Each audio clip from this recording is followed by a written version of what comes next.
20 tons. Picture that weight sliding across ice. Not lake ice, river ice. Ice moving underneath you.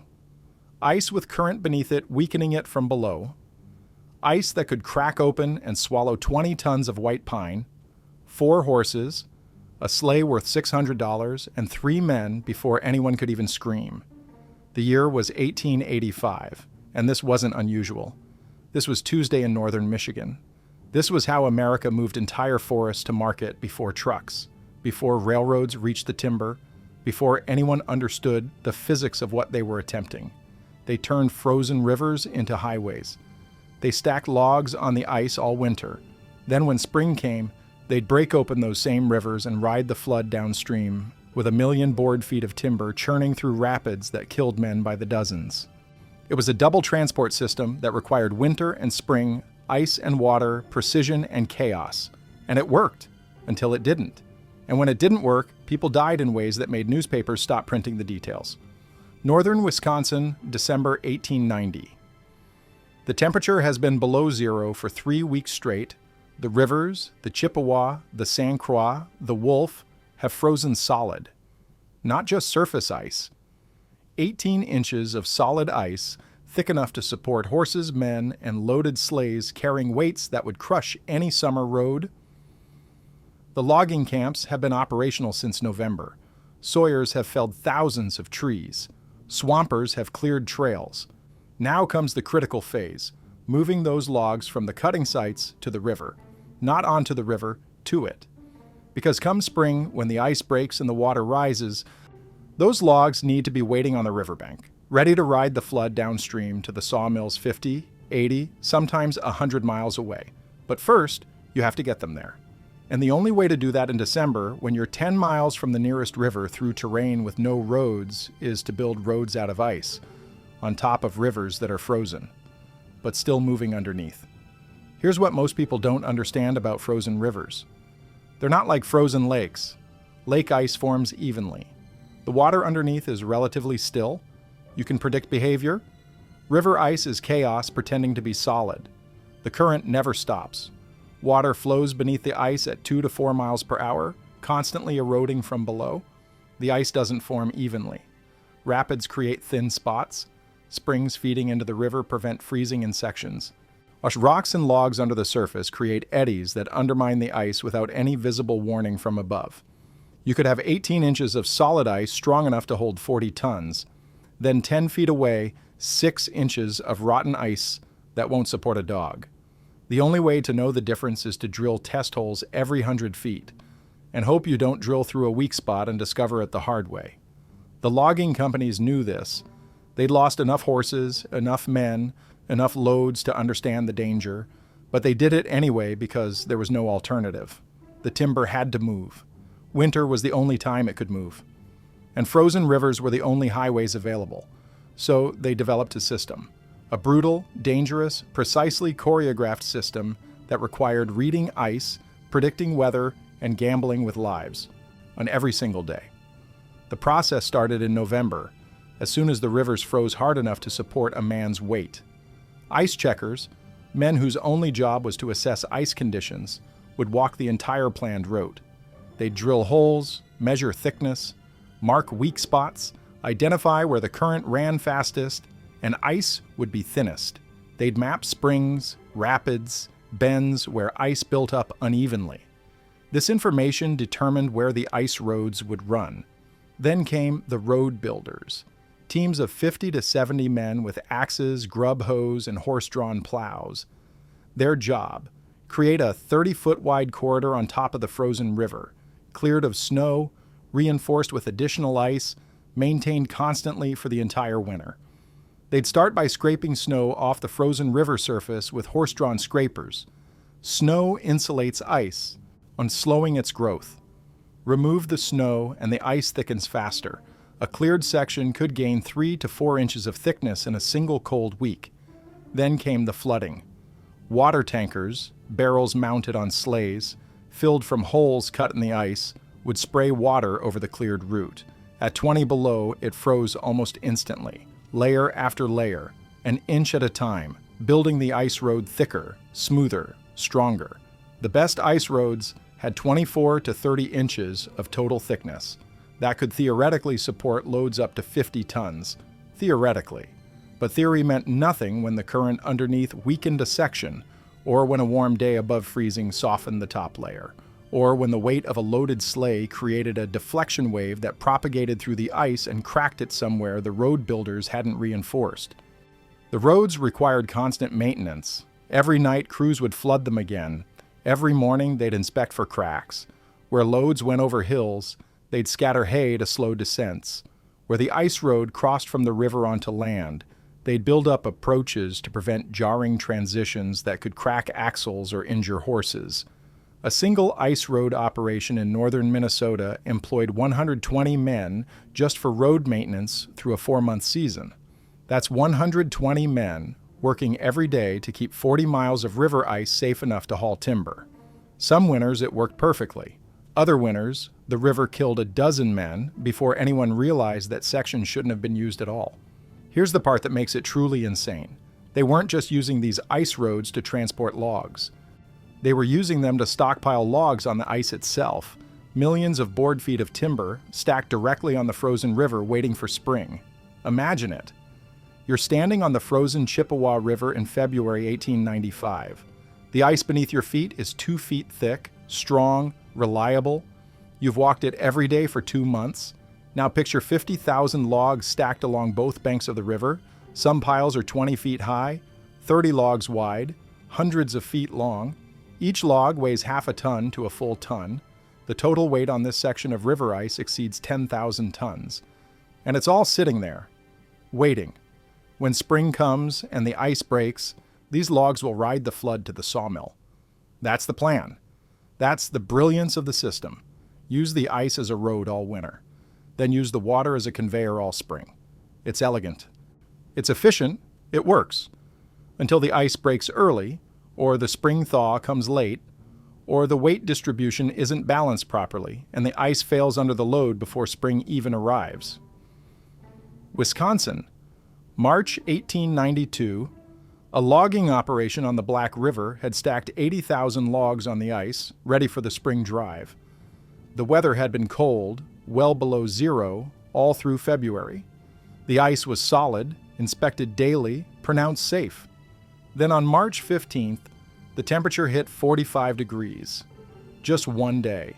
One warm day. By evening, sections of the river ice had weakened. Not broken, just weakened. That night, the temperature dropped back to 20 degrees. The ice refroze. Everything seemed fine. The next morning, a crew of 12 men walked onto the ice to begin moving logs into position for the spring drive. They'd taken maybe 20 steps when the ice beneath them gave way. Not cracked, not split, just collapsed, all at once, like stepping through a floor that had rotted from underneath. 4 men went straight through into water that was 33 degrees Fahrenheit. The current pulled them under immediately. The other 8 tried to run to shore. The ice kept breaking beneath them. By the time it stopped, 6 men were in the water. Only 2 made it out. 4 drowned. Current too strong. Water too cold. Ice too unstable to stand on for rescue attempts. The newspaper reported it as 4 men lost in ice failure. No details. No names in the article, though local records show they were German immigrants, ages 22 to 34, paid 75 cents a day to work the river. Their bodies were recovered 3 days later when the ice broke up completely and found tangled in logs 2 miles downstream. The company docked their families' pay for the days they didn't work. That's not a horror story meant to shock. That's routine. Newspapers from 1880 through 1920 in Michigan, Wisconsin, Minnesota, and Maine are filled with brief notices of river ice failures. 2 teamsters and 4 horses lost when ice gave way on the Wolf River. 5 men drowned in spring breakup. Entire load of timber lost. 3 horses and 1 man drowned when ice collapsed near Cedar Rapids. The exact numbers will never be known, but scattered records suggest hundreds of men died in river ice accidents across the northern logging states between 1880 and 1920. And those are just the fatalities. Injuries were constant, horses breaking through thin spots and drowning. men falling through and being pulled out before hypothermia killed them, sleighs breaking through and being abandoned because the recovery cost exceeded the value of the equipment. But here's what's remarkable. Despite the danger, the system expanded. By 1900, virtually every major logging operation in the northern United States was using frozen rivers as winter highways. Because it worked. When the ice held, when the weather cooperated, when the road crews did their jobs perfectly, you could move timber on a scale impossible by any other method available at the time. A single ice road on the Chippewa River in the winter of 1898 to 1899 transported 2 million board feet of timber. That's enough lumber to build 500 houses, all moved in 4 months, over ice. Using horses, sleighs, and human labor, the logistics were staggering. A typical large-scale river ice road operation worked like this. December. Build and maintain ice roads on frozen rivers. Cut holes for water tankers, mark safe routes. Post warning signs at thin sections. Assign crew to monitor ice thickness daily. January. Begin hauling timber from cutting sites to riverbanks. Teams of 4 to 6 horses pull sleighs loaded with 10 to 20 tons of logs. Multiple trips per day, loads stacked on the river ice or on the banks, ready for spring. February, peak hauling season. Rivers frozen at maximum thickness. Operations running 18 hours a day. Teams working in shifts. Hundreds of loads moved daily. Ice roads maintained constantly. March, final loads. Ice beginning to weaken. Teamsters nervous. Road crews working overtime to keep routes safe. Some sections closed as ice deteriorates. A race against spring thaw. April, the ice breaks. The logs that have been sitting on the frozen river for months suddenly become a flood of timber riding the spring meltdown stream. Men called river pigs follow the logs, breaking jams, guiding the flow. This is when the second transport system begins. This is when different men die in different ways. But let's stay with winter for now. Let's talk about what it took to move those loads across ice that was actively trying to kill you. A fully loaded logging sleigh in 1895 weighed between 15 and 25 tons. The sleigh itself was built from elm and oak, hardwoods that could handle the stress. The runners were 14 to 16 inches wide, made of smooth hardwood, sometimes fitted with iron shoes. The logs were stacked on bunks, cross beams that distributed weight evenly. A skilled loading crew could stack logs up to 15 feet high on a sleigh. Total height from the ice to the top of the load, 20 feet or more. Picture that, a structure 20 feet tall, 25 tons heavy, moving across ice at 2 miles per hour, pulled by a team of 6 horses. The horses wore spiked shoes, caulks, to grip the ice. The teamster walked alongside or rode on top of the load, controlling the team with voice commands and reins. There were no brakes, no emergency stops, just momentum, friction, and hope. The danger wasn't the weight alone, it was the movement. When you drive a heavy load across ice, you create what's called a deflection wave, a depression in the ice surface caused by the load's weight. The ice bends, flexes. The wave radiates outward and can travel hundreds of feet. If the ice is strong and uniform, the wave dissipates harmlessly. If the ice has weak spots, the wave can trigger catastrophic failure far from where the load actually is. That's why ice roads had speed limits. Not legal limits, practical ones. Too fast, and the deflection waves amplified. Too slow, and you increase the time you were on the ice, raising the odds of hitting a weak spot. The ideal speed was 2 to 4 miles per hour. Steady, consistent. Enough to keep moving, but not enough to create destructive wave patterns. Teamsters learned to feel the ice. Experienced men could tell from the sound, from slight vibrations, from the way the horses moved, whether the ice beneath them was solid or starting to fail. When ice was about to give way, it would sometimes make a sound like a distant gunshot. That was your warning. That's you had maybe 5 seconds to unhitch the horses and get them off the ice before it collapsed. Some teamsters were fast enough, many weren't. Records from a Michigan logging operation near Grayling document the loss of 42 horses over 3 winters, 1888 through 1891, specifically from breaking through river ice while hauling timber. That's 14 horses per winter. One operation. Similar numbers show up in Wisconsin, Minnesota, Maine. Hundreds of horses drowned in river ice accidents during the peak logging years, and every horse that went through the ice usually took a teamster with it. Some made it out, some didn't. The distinction was often whether the man was riding on the sleigh or walking alongside it. If you were on the sleigh when the ice gave way, you rode it down into the water. If you were walking, you had a chance to jump clear, but jumping clear didn't guarantee survival. The water was 33 degrees. Hypothermia sets in within minutes. Even if you got out immediately, if you were wet in February in northern Wisconsin, you had maybe 20 minutes to get to shelter and warmth before your core temperature dropped enough to kill you. Logging camps were often miles from the ice roads. Men died of exposure walking back to camp after surviving the initial plunge. The economics were brutal but simple. A good draft horse cost $100 to $150 in 1890, roughly $3,200 to $4,800 today. Losing 14 horses a winter meant $1,400 to $2,100 in losses, $35,000 to $53,000 in modern money. But those same horses could haul 500 loads over a winter season. Each load was worth $50 to $100 in delivered timber. Total revenue, $25,000 to $50,000 per season, $800,000 to $1.6 million in today's terms. So even losing 14 horses, the operation was profitable. The horses were a cost of doing business. So were the men. A teamster earned $2 to $3 per day in 1890, equivalent to $64 to $96 now. If he died, his family got nothing. If he was injured and couldn't work, he was replaced. The timber had to move. The season was short. There was no time for sentiment.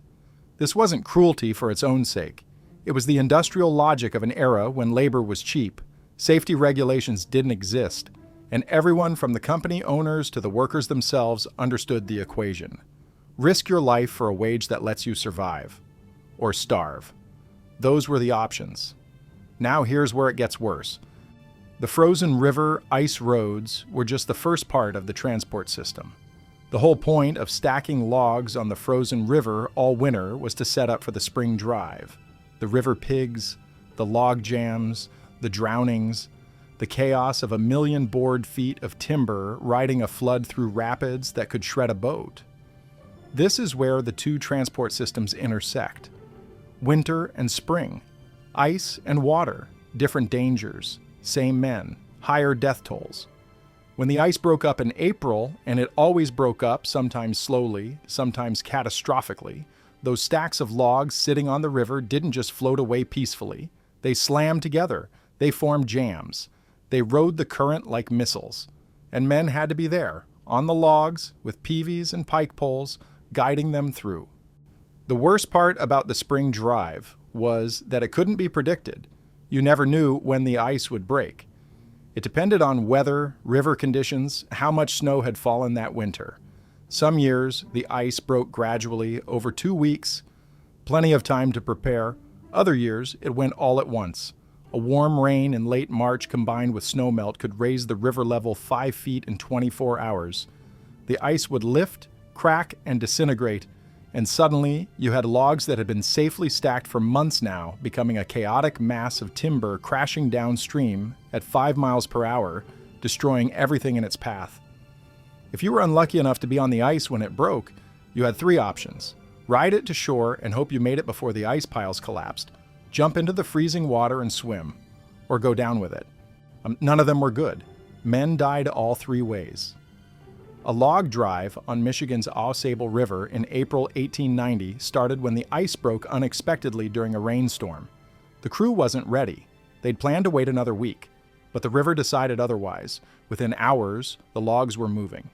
Within a day, they'd formed a jam 3 miles long. It took 2 weeks, 80 men, and dynamite to break that jam. During those 2 weeks, 4 men drowned. 2 fell off logs they were standing on and were pulled under by the current. 1 was hit by a log swinging loose from a jam and knocked unconscious into the water. Another went through weak ice near the shore while trying to reach a jam section. 4 men, 2 weeks, 1 river, and that was considered a successful drive because only 4 died. Some drives lost a dozen. The exact statistics are incomplete because many deaths weren't officially recorded. If a man drowned and his body wasn't recovered immediately, he'd often just be listed as missing. If he was a transient worker with no family in the area, sometimes he wasn't listed at all. But let's go back to winter, to the ice roads, because there's more to understand about why this system was both brilliant and insane. The thing about using frozen rivers as highways is that you're not just transporting over ice. You're transporting through a dynamic system that changes every day. Water level fluctuates underneath. Ice thickness varies with temperature. Current speed changes based on rainfall and snowmelt. A section of ice that's safe on Monday could be treacherous by Wednesday after 2 days of temperatures above freezing. This meant ice road crews had to monitor constantly, test daily, adjust routes when necessary. Sometimes in the middle of a hauling operation, a crew would discover that a section they'd been using for weeks was now unsafe. Traffic would have to be rerouted, miles of new ice road built, time lost, money lost. All while the clock ran out on the short winter hauling season. One Wisconsin logging company kept detailed records from 1891 through 1903. Those records show that in 12 winters of operation using river ice roads, they had 23 significant incidents, company language for accidents serious enough to cause injuries, deaths, or major equipment loss. That's nearly 2 per year. The incidents included 11 cases of horses breaking through ice and drowning, 6 cases of loaded sleighs breaking through and being lost, 4 cases of teamsters drowning or dying from exposure after ice failures, 2 cases of entire crews being stranded when ice roads failed and had to be rescued. In total, the company lost 48 horses and 9 men over 12 years using frozen river ice roads. That doesn't include minor injuries, partial loads lost, or close calls that didn't result in death. Just the serious incidents. 9 men dead, 48 horses drowned, all to transport timber across frozen rivers. And here's the thing, that company was considered well-run. They had good safety practices for the era. They maintained their ice roads carefully. They tested ice thickness religiously. Other companies had worse records, much worse. There's a story from Minnesota, never fully verified but repeated in enough sources that it's probably true. It's about a logging camp on the Little Fork River in 1897. The camp had been hauling timber across river ice for 2 months without incident. Everything running perfectly. Then in mid-February, a warm spell hit. 3 days of temperatures in the mid-30s. The ice didn't break, but it softened. The road crew warned the camp boss that hauling should stop until it refroze hard. The boss calculated that stopping would mean missing contract deadlines, lost revenue, possible bankruptcy, so he ordered the hauling to continue. On the second day after the warning, a fully loaded sleigh with 6 horses and 2 teamsters started across the ice. Halfway across, the entire section collapsed. The sleigh, horses, and both men went straight through into 8 feet of water with current running at 3 miles per hour. None of them made it out. The horses couldn't swim against the current while tangled in harnesses. The men couldn't swim in water that cold while wearing heavy winter clothing. The sleigh sank and was never recovered. The camp shut down for 3 days to search for bodies. They found one of the teamsters a quarter mile downstream, wedged against a rock. The other man and all 6 horses were never found. The camp boss was not held legally responsible. There were no safety regulations, no liability laws, no requirement to provide safe working conditions. He made a business decision. It failed. 6 horses and 2 men died. The company wrote it off as a loss and continued operations. That was standard practice. This is what I mean when I say the system was both brilliant and insane. Brilliant because it solved an impossible logistics problem. Insane because it required accepting death as a routine cost. Every logging company using frozen rivers knew they'd lose men and horses. It was factored into budgets, expected, normal. The only question was how many. A good winter meant losing 3 or 4 horses and maybe 1 man. A bad winter meant losing a dozen horses and 3 to 5 men. Nobody aimed for 0 casualties. That wasn't considered realistic. Here's what made it even more complex. The double transport system meant you were playing 2 different games of chance. Game 1, get the logs across the frozen river ice roads to the banks without losing men, horses, or timber. Game 2, when the ice breaks, successfully ride the spring flood downstream without massive log jams or drowning half your crew. You could succeed at Game 1 and fail catastrophically at Game 2, or vice versa. Some operations had perfect winter ice road seasons, then lost 8 men in the spring drive. Others struggled with ice failures all winter but had smooth spring drives. You never knew. Every year was a gamble. Every winter was a test. And the stakes were always the same: profit or bankruptcy, success or ruin, life or death. Now let's talk about what happened to those logs once spring came and the frozen river highways turned into raging torrents. Remember, the whole point of the winter ice road system was to stage logs for the spring drive. All winter, you're hauling timber and stacking it on the frozen river or on the banks. By April, you might have 200,000 to 500,000 board feet of logs sitting there, waiting for the ice to break.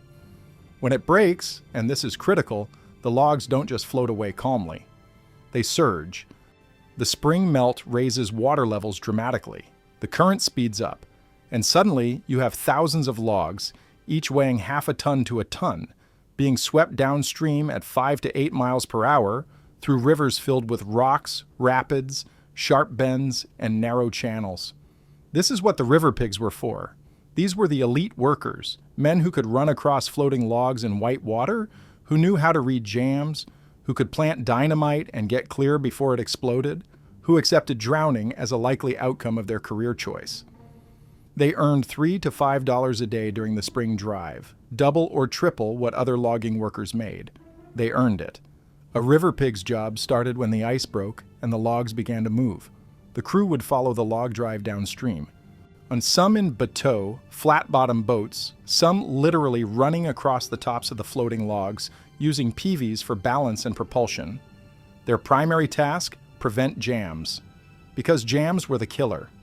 When logs jam, they create a temporary dam. Water backs up behind it. Pressure builds. More logs pile on. Within hours, you can have millions of pounds of timber stacked against a natural bottleneck. A bend in the river, a narrow channel, a boulder field. That jam has to be broken or the entire drive stops. And the only way to break it is to find the key logs holding everything, remove them, and get clear before the whole mass explodes downstream. This required reading the physics of a log jam, understanding which logs were load-bearing, knowing which one to pull to trigger a controlled release versus a catastrophic one. Getting it wrong meant the jam didn't break, or it broke wrong, or it broke while you were still standing on it. All 3 outcomes happened regularly. All 3 killed men. Statistics on river pig deaths are fragmentary, but here's what we know.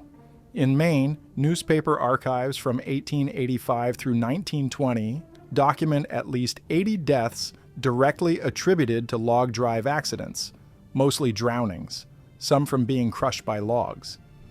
In Michigan, scattered records suggest 50 to 70 deaths over a similar period. Wisconsin and Minnesota combined probably account for another 100. These are conservative estimates based only on documented cases. The real numbers were almost certainly higher.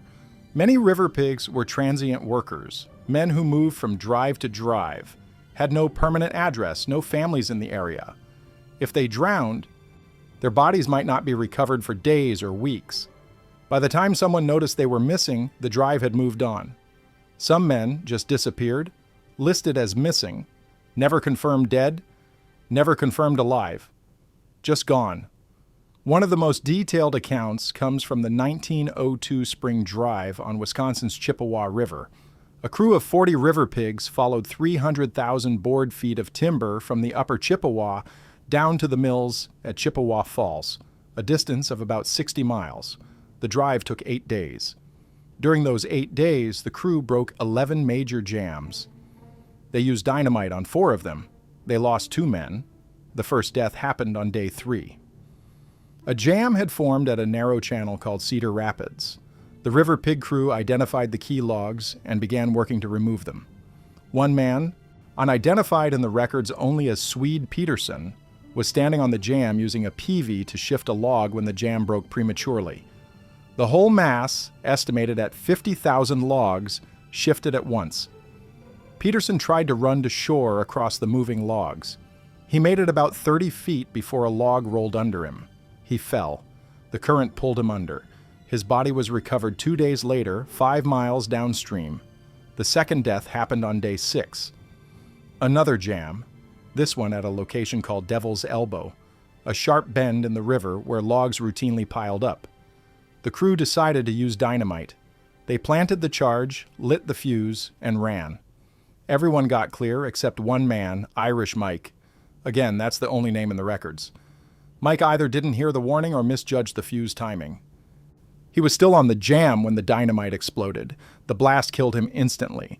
His body was blown 30 feet into the air and landed in the water, never recovered.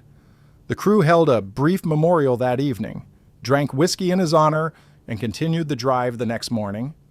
2 men dead, 8 days, 1 drive. The newspaper called it a successful operation because only 2 died and the timber reached the mills on schedule. That's the measure of success. Did more timber arrive than men die? If yes, the operation was a success. Here's what connected the winter ice roads and the spring drives. They were parts of the same system, and you couldn't do one without the other. You needed the frozen rivers to stage the logs. You needed the spring flood to actually transport them to market. The ice roads let you accumulate massive quantities of timber in locations that would be accessible by water once the ice broke. It was elegant logistics. It was also a machine designed to kill people, because at every stage, cutting the timber, hauling it across ice roads, stacking it on frozen rivers, riding it downstream through rapids, breaking jams with dynamite, guiding logs through narrow channels, men died. Not sometimes, regularly, predictably, avoidably, if different choices had been made. But those choices were never made because the economics didn't support them. It was cheaper to replace dead workers than to implement safety measures that would slow production. Let me give you one more example of how this system worked and what it cost. Minnesota, winter of 1898 to 1899. The Saint. Umpqua Lumber Company operated a large camp on the upper St. Croix River. Over the winter, they cut 40,000 logs, approximately 8 million board feet of timber. These logs had to be hauled from the cutting sites to the frozen St. Croix River, a distance ranging from 2 to 8 miles depending on where the timber was cut. The company employed 150 men total. 30 were sawyers and swampers who cut and prepared the logs. 20 were responsible for building and maintaining the ice roads on the frozen river. 50 were teamsters who hauled the logs from the forest to the river using horse-drawn sleighs. The remaining 50 were camp support, cooks, blacksmiths, barn workers, foremen. From December through March, the teamsters made roughly 2,000 trips across the ice roads, hauling an average of 20 logs per trip. That's 40,000 logs moved successfully, but the record also shows losses. 12 horses drowned after breaking through ice. 5 loaded sleighs were lost when ice gave way. Total value roughly $2,000, about $64,000 today. 3 teamsters drowned. Another 4 were injured seriously enough that they couldn't return to work. Frostbite, broken bones, 1 case of pneumonia after falling through ice and being pulled out. In April, the spring drive began. The 40,000 logs rode the St. Croix River flood down to the sawmills at Stillwater, about 60 miles. The drive took 12 days. During those 12 days, the River Pig crew of 30 men broke 23 jams, used dynamite 7 times, and lost 2 men to drowning. Final accounting for the season, timber delivered 8 million board feet. Revenue, approximately $80,000. On costs, approximately $45,000, including labor, equipment, horse losses, and incident costs. Profit, $35,000. Human cost, 5 dead, 4 permanently injured. Horse cost, 12 drowned. Was it worth it? By the standards of 1899, absolutely. By any human standard, it's horrifying. But that's the reality of the double transport system. It worked, it made money, and it killed people. Now let's talk about what ended this. Because the frozen river ice roads and spring log drives didn't last forever. By the 1920s, the system was already dying. By the 1940s, it was effectively dead. What killed it wasn't safety concerns, wasn't workers demanding better conditions, wasn't new regulations protecting human life. It was technology and economics. Railroads expanded into logging territory and offering year-round transport that didn't depend on weather, ice conditions, or seasonal floods. Logging trucks became practical with improved roads and more powerful engines. Sawmills could now be located near the timber instead of near rivers. The whole reason for using frozen rivers, that they were the only way to move timber from remote locations, became obsolete. Once you could build a road and drive a truck, you didn't need ice roads, you didn't need spring drives, you didn't need to risk men's lives hauling 20-ton loads across ice that could collapse at any moment. The last major commercial ice road logging operation in the United States happened in Minnesota in 1937 on the Little Fork River. After that, the practice persisted only in extremely remote locations where roads still didn't exist. By 1950, when it was essentially extinct in the lower 48 states, Canada continued ice road logging in some areas into the 1960s, but even there, it faded as roads penetrated deeper into the wilderness. Today, ice roads still exist. Alaska has several, northern Canada uses them extensively, but they're for transporting supplies, equipment, fuel, not timber, not using horses and sleighs, not accepting routine deaths as a cost of operation. The modern ice roads are carefully engineered, constantly monitored, equipped with safety equipment, subject to regulations. They're a completely different thing. What remains from the era of frozen river logging is scattered evidence. Museum collections hold the tools: peavies, pike poles, ice saws, sleigh runners. Photographs show the scale: 20-foot-high stacks of logs on frozen rivers, on teams of horses pulling impossible loads, river pigs standing on churning masses of timber. Historical records document the deaths, brief newspaper notices, company logs, cemetery records of men with no next of kin listed. And if you know where to look, you can still see physical traces: old logging camps, now just foundations and rusted equipment, river channels that were straightened or widened to accommodate log drives, spots where the current still behaves strangely because the riverbed was altered by dynamite 120 years ago.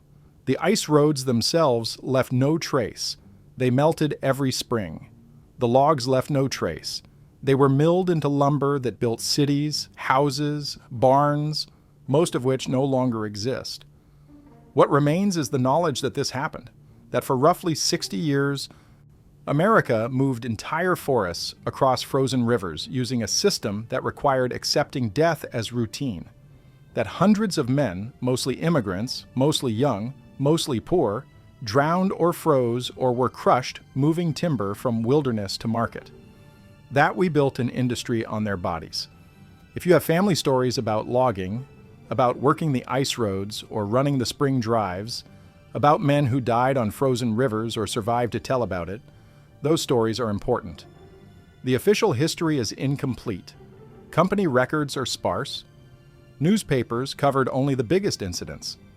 What actually happened, who these men were, how they lived and died, and what they thought about the work they were doing, that lives in family memory, in stories passed down, in names on old documents that nobody else remembers. And the frozen rivers don't remember. They freeze and thaw every year just like they always have, unaware that men once drove horses across them hauling 20-ton loads, unaware that hundreds drowned in their currents, unaware that they were highways and graveyards at the same time. The forests don't remember. They grew back. The timber that was cut is gone, turned into lumber, houses, furniture, all of it now dust. What should be remembered is the men who did it, who took the risk for $2 a day, who knew the ice might give way, Who went out anyway because the alternative was poverty or starvation? Who drowned in cold water pulling logs? Who died so America could have lumber to build itself? The double transport system, winter ice roads, and spring water drives moved more timber more efficiently than anyone thought possible. It was brilliant logistics. It was applied physics. It was careful planning and constant adjustment. And it was a machine that consumed human lives as fuel. We remember the timber it moved. We remember the towns it built. We remember the industry it created. We should also remember the cost, not in dollars, in lives, in men whose names we don't know, in horses that drowned pulling loads across ice that shouldn't have been crossed, in families who lost fathers and sons and brothers to rivers that killed without warning and without mercy. That's the real history of how America moved entire forests on frozen rivers in winter. The history we don't talk about. The history that's uncomfortable. The history that proves what we were willing to sacrifice for progress.